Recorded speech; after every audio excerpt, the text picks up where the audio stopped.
Quante volte vi è capitato di dare l'acqua alle piante, ma il substrato non si è bagnato e l'acqua è caduta direttamente nel sottovaso? Per capire perché e risolvere il problema, guardate il video, ma prima la sigla. Ciao growers, oggi parleremo di tensioattivi che tranquilli non sono un gruppo heavy metal, ma sono delle sostanze che ci aiutano a risolvere un problema molto comune, quello di far assorbire l'acqua correttamente dal nostro terriccio. Infatti spesso la vediamo uscire completamente, ma soprattutto velocemente nel sottovaso e si ha l'impressione che il terriccio non si bagni affatto. Questo può essere dovuto da 3 fattori. 1. Abbiamo pressato troppo il terriccio nella preparazione del vaso. 2. Lo abbiamo fatto seccare troppo tra un'irrigazione e l'altra.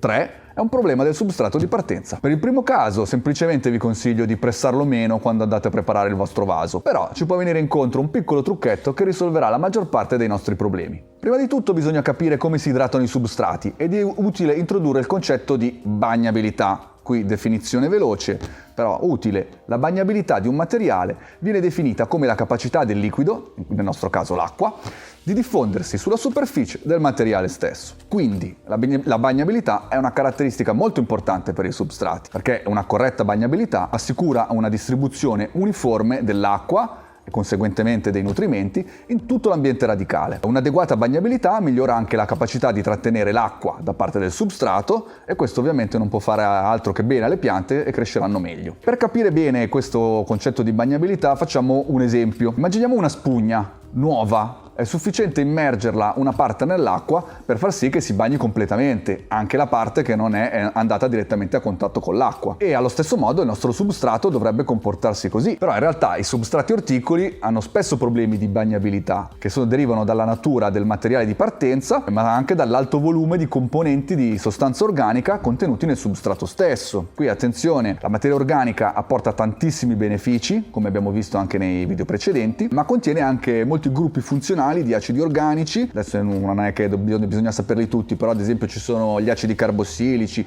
o gli acidi fenolici, giusto per citarne alcuni, che tendono a rendere i substrati idrofobici, ovvero a respingere l'acqua. Ovviamente questo non lo vogliamo. Però adesso non è che dobbiamo andare a eliminare tutta la sostanza organica dai nostri substrati, assolutamente no. Semplicemente non bisogna esagerare. Se in più li facciamo asciugare troppo tra un'irrigazione e l'altra, l'idrofobicità può intensificarsi, complicando di conseguenza il processo di bagnatura e riumidificazione e andremo a dare soprattutto alle nostre piante uno stress idrico. Per capire meglio, pensiamo alla spugna di prima. Se è passato molto tempo dall'ultimo utilizzo, diventa molto secca ed è praticamente dura, molto rigida. Se la rimettiamo in acqua ci mette più tempo a bagnarsi e per fare penetrare l'acqua al suo interno dovremmo anche magari strizzarla un attimino, cosa che con il nostro substrato nel vaso purtroppo non possiamo fare. Quindi, per risolvere questo problema, cosa facciamo? Semplice, ci sono i tensioattivi, che vengono anche chiamati agenti bagnanti o umettanti. Queste sono sostanze chimiche, forma secca, di polvere oppure liquida,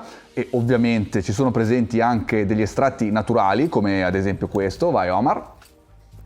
Eccolo, è un estratto di yucca che è un tensioattivo naturale. Non fanno altro che aumentare la bagnabilità dei substrati, consentendo di bagnarsi in modo più uniforme sia durante che dopo gli eventi di irrigazione. Ma come funzionano questi tensioattivi? Per capirlo dobbiamo avere in mente la loro struttura chimica, quindi ripassino veloce senza annoiarvi troppo. I tensioattivi sono composti da 2 parti. Hanno una coda idrocarburica idrofila, che attira l'acqua, e una testa lipidica idrofobica, che respinge l'acqua. Quindi sono composti da 2 parti, una attira l'acqua e l'altra la respinge. E l'estremità idrofobica, che respinge l'acqua, aderirà alle particelle del substrato, lasciando esposta l'estremità idrofila, che attira l'acqua. Quindi le molecole d'acqua si legano alla parte idrofila e diffonderanno poi in tutto il substrato, bagnandolo in modo corretto e uniforme. I tensioattivi sono comunemente usati già all'interno di molti substrati per permettere fin da subito una corretta idratazione e soprattutto ridurre gli eventi di irrigazione con conseguente risparmio d'acqua. Quindi se il vostro substrato vi sembra troppo secco, cercate dei prodotti che contengano questi tensioattivi, riuscirete nuovamente a bagnarlo correttamente e in modo uniforme. In descrizione per aiutarvi vi lascio dei link dei prodotti di tensioattivi oppure dei fertilizzanti, normalmente li contengono già all'interno della loro formulazione. E voi conoscevate i tensioattivi? Li avete mai utilizzati? Scrivetecelo qui sotto nei commenti. Ciao growers e alla prossima!